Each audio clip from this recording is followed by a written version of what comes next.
Last క్లాస్లో మనం view అనే ఒక ఆబ్జెక్ట్ చూసాం. వ్యూ ఏం చేస్తుందంటే మల్టిపుల్ టేబుల్స్లో ఉండే డేటాని తీసుకొచ్చి మనకి కండిషనల్గా డేటాని రిట్రీవ్ చేసి మనకి అప్లికేషన్కి పంపించడం జరుగుతుంది, ఏ ప్రోగ్రామింగ్కి అయినా సరే.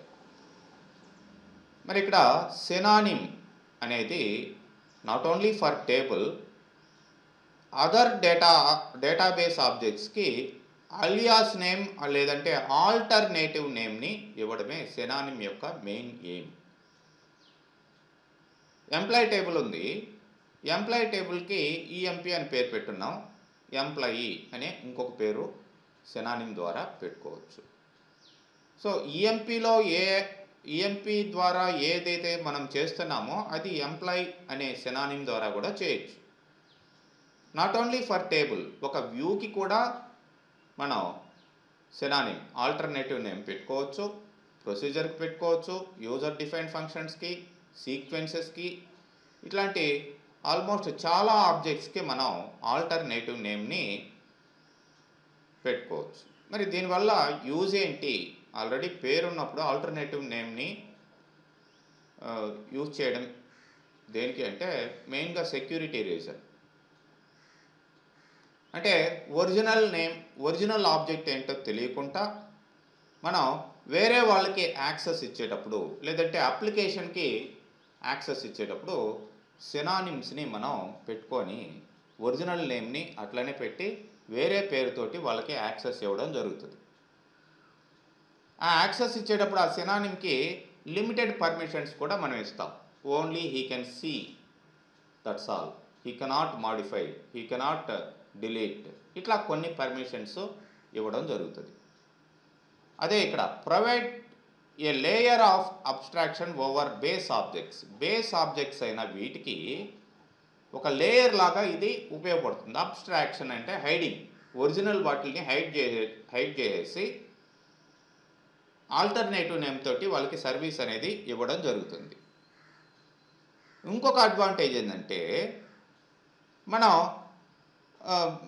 పేరుని షార్ట్ కూడా చేయొచ్చు. మామూలుగా database name dot schema dot object name ఇలా ఇవ్వాలి ఒరిజినల్గా. డైరెక్ట్గా మనం ఏమి ఇస్తున్నాం ఇక్కడ, like select star from EMP అనో ఇట్లా ఇచ్చేస్తున్నాం. బట్ ఇక్కడ చూడండి, మీరు ఒక టేబుల్ తీసుకున్నట్లయితే టేబుల్స్కి చూడండి, ఇది డేటాబేస్ నేమ్, ఇది డిబిఓ అనేది మీకు ఇక్కడ స్కీమా, అండ్ దాంట్లో ఉన్న టేబుల్ అనేది ఇది. అంటే database name dot DBO dot account అంటే జనరల్గా ఇలానే ఇవ్వాలి. Number of databases, number of schemas ఉన్నప్పుడు సెలెక్ట్ స్టార్ ఫ్రమ్ లైక్ మనం ఏమంటున్నాం, ఈఎంపీ అంటున్నాం. ఎందుకంటే కరెక్ట్ డేటాబేస్లో ఉన్నాం కాబట్టి డైరెక్ట్గా ఓకే ఇది యాక్సెస్ అవుతుంది, not a problem.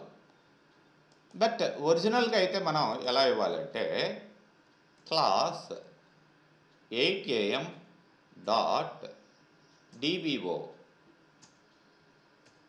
DBO schema dot EMP, ఇది కరెక్ట్ వేలో మనం డేటాని యాక్సెస్ చేయడం. అంటే not only table, A object అయినా సరే ఇలా యాక్సెస్ చేయాలి. లేదంటే కొన్నిసార్లు మల్టిపుల్ డేటాబేసెస్ నుంచి మనం డేటాని తీసుకొని అప్లికేషన్ డెవలప్ చేసేటప్పుడు ఈఎంపీ అనే టేబుల్ ఈ డేటాబేస్లో ఉంటుంది, ఇంకొక డేటాబేస్లో కూడా కంపెనీలో కూడా ఈఎంపీ అనేది ఉంటుంది అనుకుందాం. అలాంటప్పుడు కంపల్సరీగా ఇదే విధంగా మనం ఇవ్వాలి, లేదంటే కాన్ఫ్లిక్ట్ అవుతాయి అక్కడ. కాబట్టి మనం ఇలా లెంతీ నేమ్స్ ఇచ్చే బదులు దీనికి ఒక సినానిమ్ పెట్టుకుంటాం, ఈ అనే సినానిమ్ పెట్టుకుంటాం. ఈ అంటే nothing but class 8am dot DBO dot EMP. అట్లా లెంతీ నేమ్ని షార్ట్ అండ్ కూడా చేయొచ్చు మనం సినానిమ్స్ ద్వారా. నెక్స్ట్ వచ్చేసి allow backward compatibility for existing applications when you rename database objects such as tables, views, stored procedures etcetera. మీరు ఏదైనా rename చేస్తున్నారు ఒరిజినల్ వాటిని, అలాంటప్పుడు కూడా బ్యాక్వర్డ్ కంపాటబిలిటీగా ఈ సినానిమ్స్ ఉపయోగపడతాయి. మరి ఒక సినానిమ్ని క్రియేట్ చేయాలంటే create synonym and schema dot synonym name for object. Object అనేది జనరల్గా ఎలా ఇస్తాం, సర్వర్ నేమ్. ఈవెన్ నేను డేటాబేస్ నుంచి స్టార్ట్ చేశాను. Server name dot database name dot schema dot object name, ఇది యాక్చువల్గా ఇవ్వాల్సింది.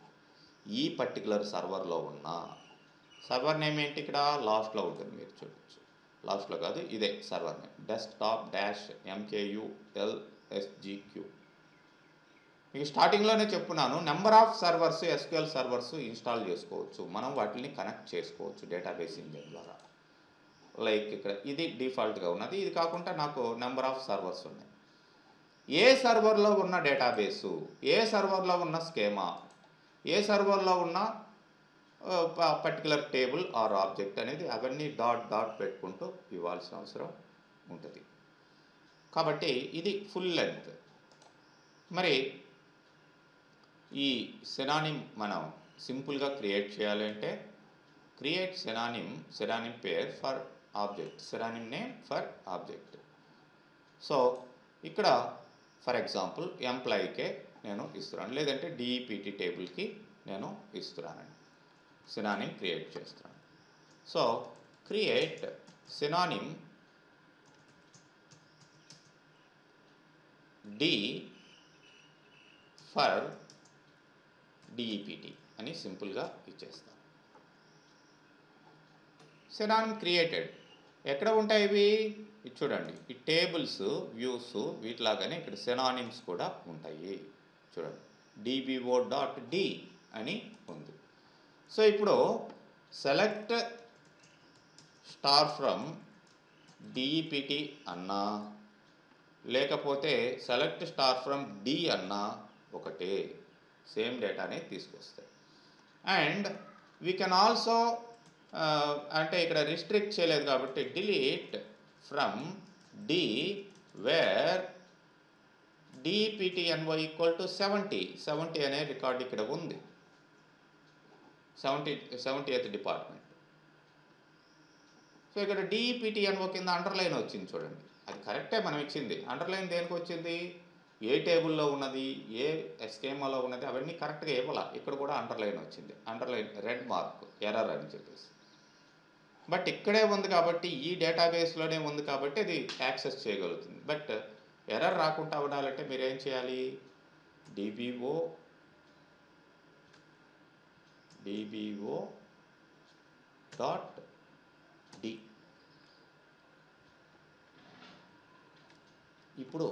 ఇప్పుడు కూడా ఎర్రర్ వచ్చింది.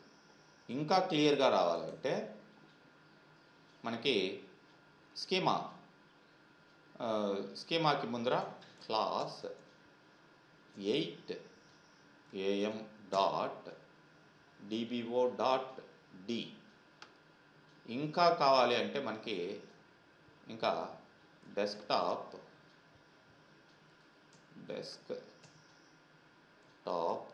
Dash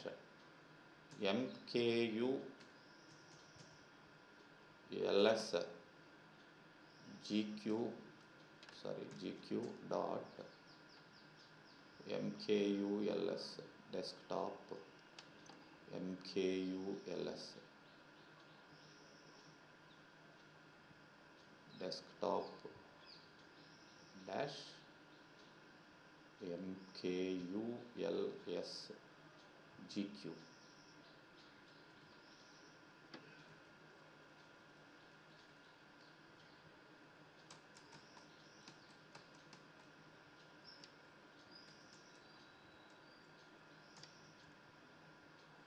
Okay,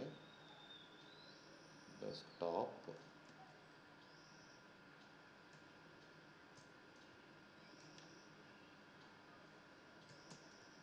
GQ.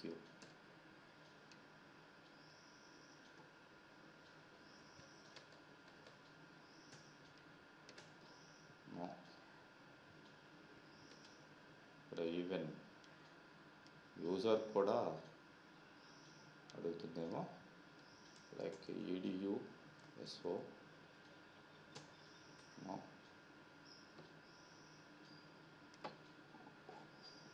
Connect database engine, ఇది ఒరిజినల్ సర్వర్ నేమ్,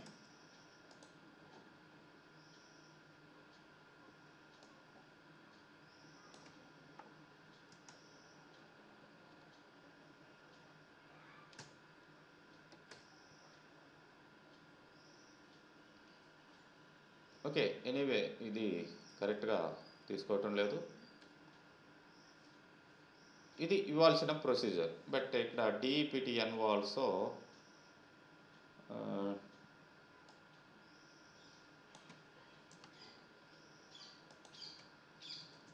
ఇట్లా ఇద్దాం. Dot D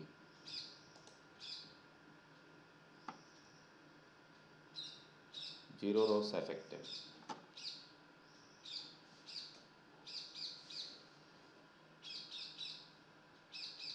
Class 8am dot dbo dot d dని ఇక్కడ లిస్ట్లో చూపించడం లేదు. డిబిటి అయితే చూపిస్తుంది. సినానిమ్ని లిస్ట్లో ఇది తీసుకోలేదు. ఓకే, ఎనీవే యాక్సెస్ అయితే ఇలా చేయాలి. నేను ఇవన్నీ తీసేస్తున్నాను. Like from the where already delete చేసాము దాన్ని. వేర్ dptny ఈక్వల్ టు 70 అన్నాం. ఓకే, చూద్దాం. టేబుల్లోకి వెళ్ళి లేదంటే సెలెక్ట్ స్టార్ ఫ్రమ్ డి. అది డిలీట్ అయిపోయింది చూడండి. ఫస్టే డిలీట్ చేస్తున్నాం మనం. ఆ డిపార్ట్మెంట్ 70th డిపార్ట్మెంట్ రిమూవ్ అయిపోయింది ఆల్రెడీ. అంటే డి నుంచి కూడా మనం ఒరిజినల్ టేబుల్లో ఉండే డేటాని డిలీట్ చేయగలుగుతున్నాం. బట్ పర్మిషన్స్ తీసేసామనుకోండి, గ్రాంట్, రీవోక్ ఇలా ఉంటాయి. పర్మిషన్స్ తీసేస్తే అప్పుడు ఈ డి ద్వారా మనం దాన్ని డిలీట్ చేయలేము. మరి ఇది ఏ ఆబ్జెక్ట్కైనా సరే మనం ఇట్లా సినానిమ్ని క్రియేట్ చేసుకోవచ్చు. బట్ సినానిమ్ అనేది వేరే, సపోజ్ కంపెనీ ఉంది. ఇక్కడ కంపెనీలో కూడా టేబుల్స్ ఉన్నాయి. ఇక్కడ కూడా ఈఎంపి ఇట్లా ఉంది. మనం వేరే డేటాబేస్లో వేరే స్కీమాలో కూడా మనం ఉండే ఆబ్జెక్ట్కి మనం ఈ సినానిమ్ని క్రియేట్ చేయొచ్చు. Like this.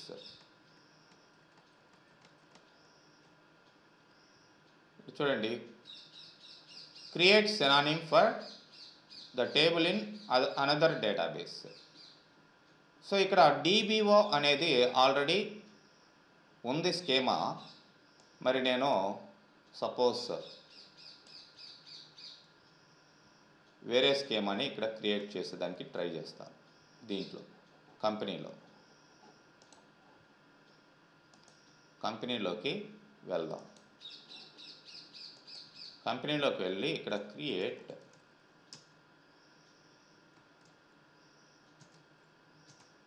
Create schema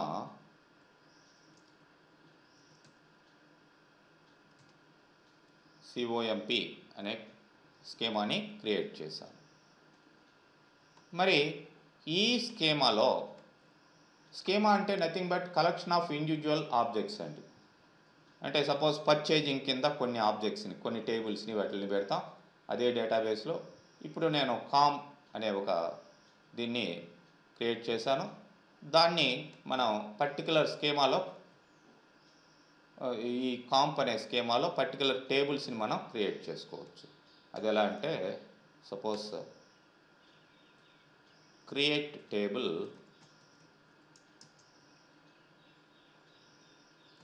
suppose DEPT అని డైరెక్ట్గా ఇవ్వకుండా కాంప్ డాట్ డిఈపిటి అంటే కొత్త స్కీమాని. ఆల్రెడీ డిబిఓ అనేది డిఫాల్ట్ స్కీమా. అది కాంప్ డాట్ డిఈపిటి. ఇప్పుడు డిఎన్ఓ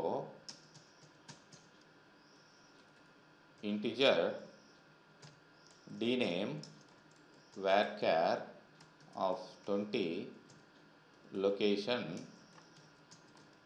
varchar of something 15 ఇలా ఇచ్చాను.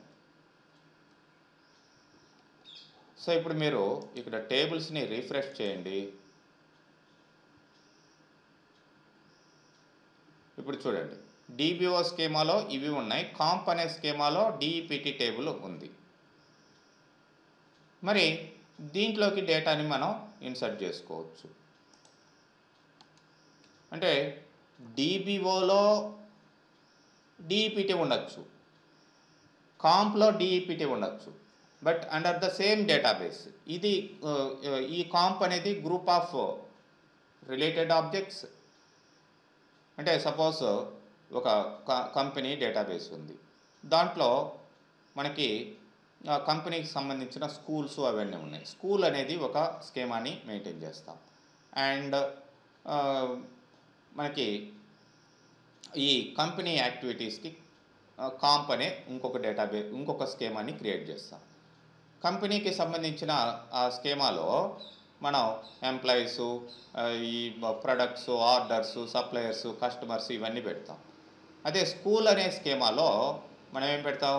Students, faculty, classes, fees, exams, ఇట్లాంటి టేబుల్స్ని పెడతాం. అట్లా ఈ డేటాబేస్ ఆబ్జెక్ట్స్ని డివైడ్ చేసేదానికి స్కీమాస్ ఉపయోగపడతాయి.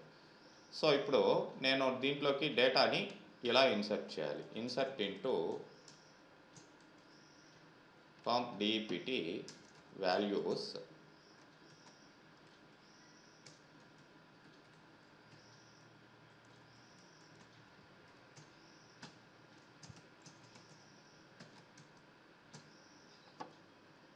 ఇలా ఇన్సర్ట్ చేయాలి. అండ్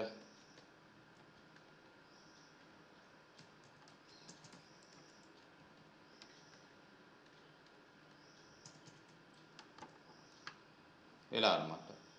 అండ్ ఆఫ్ కోర్స్ మీరు యాక్సెస్ చేసేటప్పుడు కూడా ఇలానే యాక్సెస్ చేస్తారు.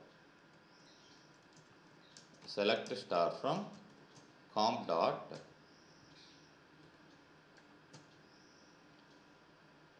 DEPT. మరి ఇక్కడ ఉన్న దీనికి మనం సినానిమ్ని ఇక్కడ కావాల్సి ఉంటే మనం క్రియేట్ చేసుకోవచ్చు. Like this. ఓకే, టేబుల్ని ఒకదాన్ని ఈ పర్చేజింగ్ అనే స్కీమాలో సప్లయర్స్ అనే ఒక టేబుల్ని క్రియేట్ చేసాం. And create synonym suppliers for, ఇది ఇలా ఇవ్వడం జరిగింది. మరి లైక్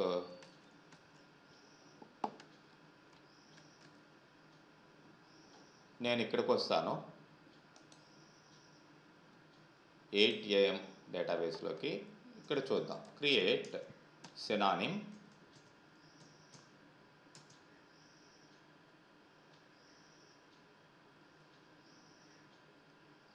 లైక్ ఇక్కడ S_DEPT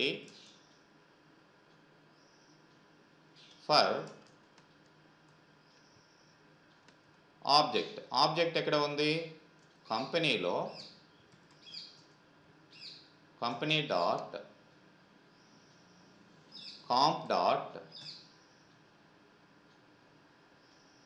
DEPT.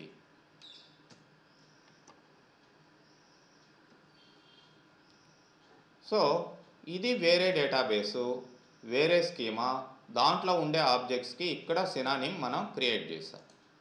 లేదు, వీడు కూడా క్రియేట్ చేయొచ్చు. వీడు ఎట్లా క్రియేట్ చేయొచ్చు? ఇక్కడ ఇస్తాడనమాట. సపోజ్ ఇక్కడ లైక్ నేను డిలీట్ చేస్తున్నాను.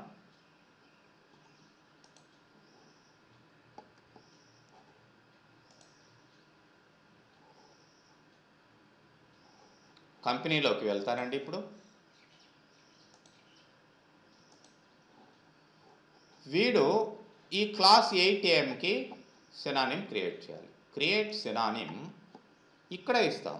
క్లాస్ 8 AM డాట్ DBO, అక్కడ DBO ఒకటే ఉంది, ఏంటి schema. DBO dot S_DEPT. Yes. Synonym does not allow database name to be specified. So అంటే ఇక్కడ డేటాబేస్ నేము వేరే దగ్గర నుంచి వీడు క్రియేట్ చేయలేడు. టెస్ట్ డాట్ ఇక్కడ లోకల్గానే ఇవ్వచ్చు. టెస్ట్ పర్చేజింగ్ అంటే లోకల్ డేటాబేస్లోనే వీడు సినానిమ్ని క్రియేట్ చేయొచ్చు. అంటే this is not allowed here.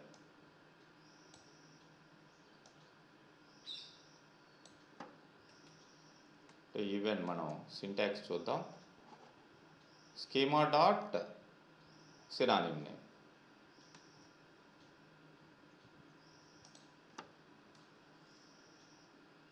ఇలా అయితే మళ్ళీ ఇక్కడ లోకల్గా క్రియేట్ అయి ఉంటుంది.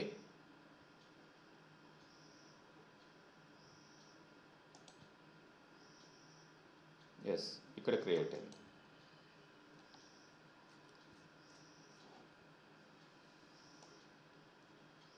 మరి దీనికి పర్మిషన్స్ ఇచ్చుకోవచ్చు.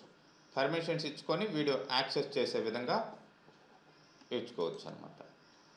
సో ఇప్పుడు ఈ పర్టికులర్ సినానిమ్లో ఉండే డేటాని మనం డైరెక్ట్గా సెలెక్ట్ స్టార్ ఫ్రమ్ s_dept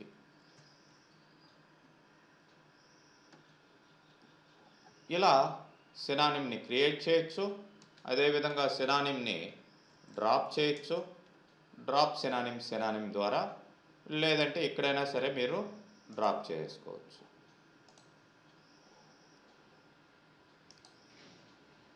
ఇది టేబుల్కే కాదు, ఏ వ్యూకైనా సరే మనం క్రియేట్ చేయొచ్చు. లాస్ట్ క్లాస్లో మనం వ్యూస్ క్రియేట్ చేస్తున్నాం. సో సపోజ్ ఇక్కడ క్లర్క్ అనే ఇది ఉంది. నేను అగైన్ దీంట్లోకి వెళ్తున్నాను, డేటాబేస్లోకి. క్రియేట్ సినానిమ్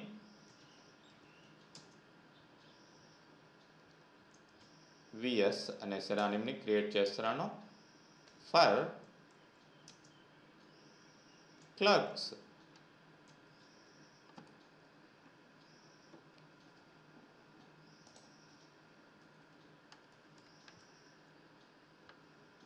ఇలాగనమాట. సో ఇప్పుడు ఈ వ్యూకి సినానిమ్ని మనం క్రియేట్ చేసాం. మరి విఎస్ అనగానే మనకి క్లర్క్స్ డేటా మొత్తం వచ్చింది. మరి ఇప్పుడు నేను ఈ క్లర్క్స్ని రీనేమ్ చేస్తానండి. క్లర్క్ అని పేరు పెడతాను.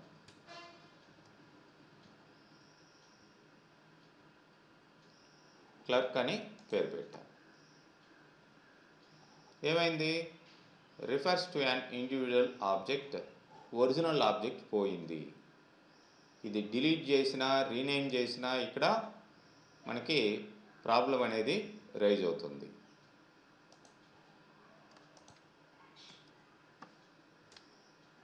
మళ్ళీ ఇద్దాం.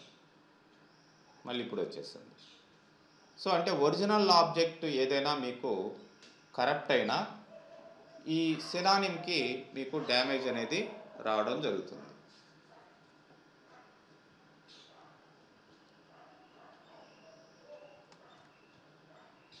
నెక్స్ట్ ఇక్కడ మనం చూసినట్లయితే సీక్వెన్స్ ఆబ్జెక్ట్ అనేది ఉందండి. టు జనరేట్ నెంబర్స్, నెంబర్లని జనరేట్ చేసేదానికి, సీరియల్ నెంబర్ని జనరేట్ చేసేదానికి ఈ సీక్వెన్స్ ఆబ్జెక్ట్ని యూజ్ చేస్తాం. జనరల్గా ఐడెంటిటీ కాలమ్స్ అనేటివి ఉంటాయి మనకి. ఐడెంటిటీ కాలమ్స్ అనేటివి ఆటోమేటిక్గా నెంబర్లని జనరేట్ చేసుకుంటూ పోతాయి. అంటే సపోజ్ ఎంప్లాయీ నెంబర్ ఐడెంటిటీ కాలం అని ఇస్తే 1 2 3 4 ఇట్లా జనరేట్ చేసుకుంటూ పోతాయి. బట్ ఇక్కడ సీక్వెన్స్ అనేది మీరు ఏ రేంజ్ నుంచి ఏ రేంజ్ వరకు వాల్యూ జనరేట్ చేయాలో వాటిని జనరేట్ చేసి ప్రైమరీ కీ ఫీల్డ్స్కి, అంటే ఎంప్లాయీ నెంబర్స్, ఆర్డర్ నెంబర్స్, ఇట్లాంటి వాటికి ఈ సీక్వెన్స్లో జనరేట్ అయిన నెంబర్ని పాస్ చేయొచ్చు. లేకపోతే మీరు నెక్స్ట్ చేయబోయే TSQL ప్రోగ్రామింగ్లో కూడా నెంబర్లు సీరియల్ నెంబర్స్ కావాలి అనుకుంటే, లేదు ఒక పీరియాడిక్ నెంబర్స్ కావాలి అనుకుంటే అప్పుడు కూడా ఈ సీక్వెన్స్ అనేది యూజ్ అవుతుంది. ఇక్కడ create sequence name as integer type మనకి ఉంటుంది. జనరల్గా యాజ్ ఇంటిజర్ అని ఇస్తాం. అంటే యాజ్ క్యారెక్టర్ అని అట్లా ఇవ్వకూడదు. స్టార్ట్ విత్ ఏ నెంబర్ తోటి స్టార్ట్ చేయాలి. బై డిఫాల్ట్ ఇంటిజరే ఉంటాయి.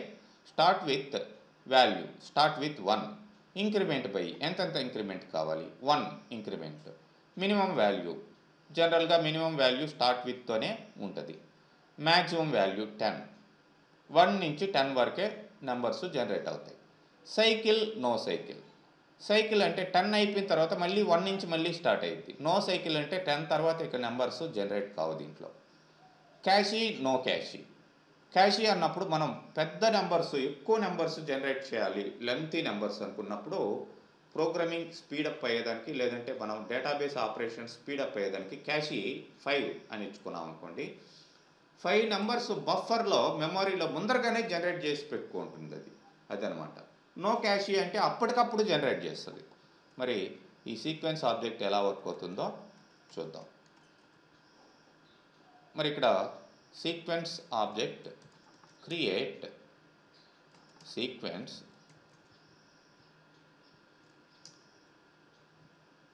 నేను SNO సీరియల్ నెంబర్ సంథింగ్ పేరు పెట్టాను. ఇక్కడ నెక్స్ట్ ఏంటి, ఇక్కడ యాజ్ ఇంటీజర్ అని ఇవ్వచ్చు, యాజ్ INT. నెక్స్ట్ ఏంటి, start with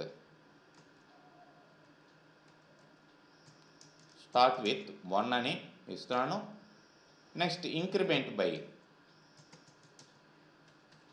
increment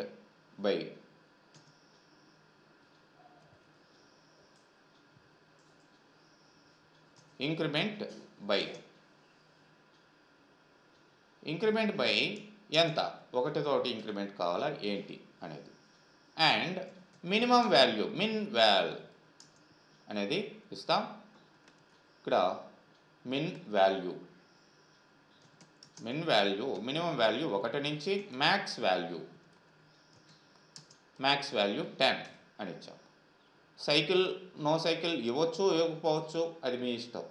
suppose cycle లేదంటే no cycle. And cache no space cycle. Cache 2 అని ఇచ్చాం. 2 నెంబర్స్ ఆటోమేటిక్గా అది జనరేట్ చేసి పెట్టుకుంటుంది. So sequence created. మరి ఈ సీక్వెన్స్లో ఉండే నెంబర్స్ని ఎలా మనం యూజ్ చేసుకోవాలంటే ఇన్సర్ట్ స్టేట్మెంట్లో వాడచ్చు. ఏదైనా టేబుల్లోకి డేటాని ఇన్సర్ట్ చేసేటప్పుడు, లైక్ మనం ఇక్కడ ఈ డిపార్ట్మెంట్ టేబుల్ ఇవన్నీ ఉన్నాయి, వీటిల్లోకి డిపార్ట్మెంట్ నెంబర్స్ని కానీ వాటిల్లోకి యూజ్ చేసుకోవచ్చు, మీ ఇష్టం అన్నమాట. సో ఇక్కడ లైక్ మనం నెక్స్ట్ వాల్యూ అనే వర్డ్ని వాడుతూ ఉంటాం. ఈ నెక్స్ట్ వాల్యూ వర్డ్ని యూజ్ చేసినప్పుడు suppose select, what is the sequence name, SNO dot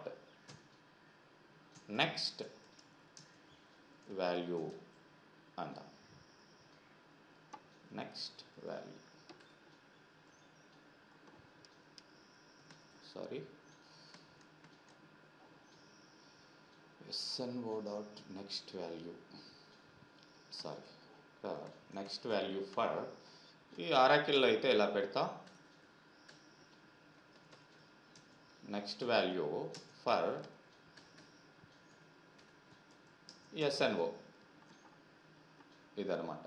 SNO అనే సీక్వెన్స్కి నెక్స్ట్ వాల్యూ ఏంటి, మళ్ళీ F5 ప్రెస్ చేస్తాను, ఈసారి నెంబర్ 2 జనరేట్ చేస్తుంది, అగైన్ 3, ఇట్లా నెంబర్స్ని జనరేట్ చేసుకుంటూ పోతుంది. 10 తర్వాత చూడండి అయిపోయింది. ఎందుకు మనం ఆ సీక్వెన్స్ లిమిట్ 1 to 10 వరకే ఇచ్చాం, దాంతో అది క్లోజ్ అయిపోయింది.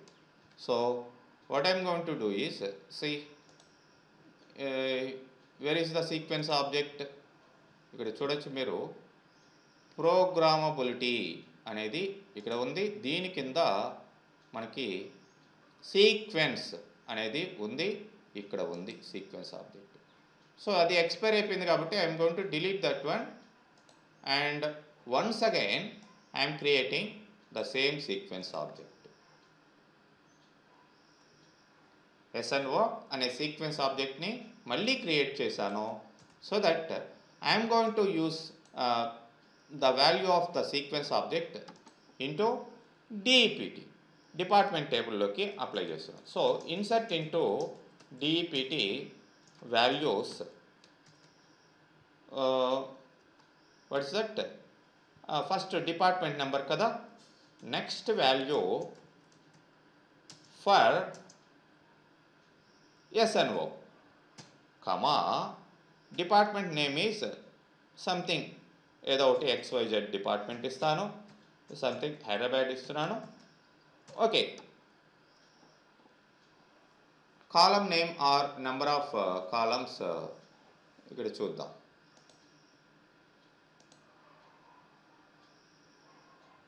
ఎస్, ఇక్కడ నెంబర్ ఆఫ్ ఎంప్లాయీస్ మనం ఇవ్వలేదు, అది కూడా ఇక్కడ పెట్టున్నాం. నెంబర్ ఆఫ్ ఎంప్లాయీస్ 5 ఎంప్లాయీస్ అని ఇస్తున్నాం. Yes, inserted. మళ్ళీ మీరు ఇది ఇట్లానే ఉంచేసేయండి. ఏబిసి అనే డిపార్ట్మెంటు తీసుకున్నాను. ఏబిసి డిపార్ట్మెంట్ దీంట్లో సపోజ్ చెన్నై అని ఇస్తాను. దీంట్లో ఒక 15 మెంబర్స్ ఉన్నారు. ఇది సేమ్ ఫిక్స్డ్ ఉంటుంది, నెక్స్ట్ వాల్యూ జనరేట్ అవుతూనే ఉంటుంది. ఇప్పుడు మీరు DEPT టేబుల్లోకి వెళ్ళి డేటాని చూడండి. Select star from DEPT. So మనం ఏదైతే జనరేట్ చేసామో 1, 2 ఇట్లా ఆ నెంబర్స్ ఇక్కడ ఆ సీక్వెన్స్ ద్వారా జనరేట్ అయిన నెంబర్స్ ఇక్కడ మనకి కనిపించడం జరుగుతుంది. ఈ విధంగా మనం సీక్వెన్స్లో జనరేట్ అయిన నెంబర్స్ని ప్రోగ్రామ్స్లోకి కానీ లేకపోతే టేబుల్స్లోకి కానీ ఇన్ ఆల్ అదర్ వేస్ మనకి ఎక్కడైతే సీరియల్ నెంబర్స్ కావాలో, నాట్ ఓన్లీ 1, 2, 3, సపోజ్ 5, 10, 15 ఇట్లా కూడా అప్ టు మ్యాక్సిమం రేంజ్ ఎంత కావాలో మీకు ఆ రేంజ్ వరకు మీరు ఈ యొక్క డేటాని ఇన్పుట్ చేసుకునే డేటాబేస్లోకి ఇన్పుట్ చేసుకునే అవకాశం, ఇంప్లిమెంట్ చేసుకునే అవకాశం ఉంటుందండి. ఓకే, నెక్స్ట్ క్లాస్లో మనం ఐదర్ ఇండెక్సెస్ కానీ లేకపోతే sub queries, very very important topic, అవి చూద్దామండి. Okay, that's all for today.